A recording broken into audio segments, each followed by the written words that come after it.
The residents of Manlu, the sitting Kuki MLA from the Singat Assembly constituency in Manipur, was attacked by unknown miscreants armed with sophisticated weapons in the early hour of Thursday. According to a source, the attack occurred at around 12:50 a.m. of Thursday at the MLA's home at Zenang Lamka in Churachandpur district of Manipur. Upon receiving the report, Manipur police personnel quickly arrived at the scene, confirming that several shots had been fired at the Kuki MLA's residence. The assailants managed to cause damage to residential walls and left behind 5 empty AK-47 cartridges, which were recovered by the Manipur police personnel.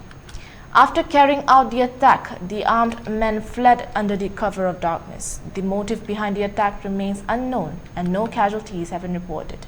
This incident marks the first major attack on the residents of Manlu, a Kuki MLA, following his boycott of the 2 sessions of the Manipur Legislative Assembly.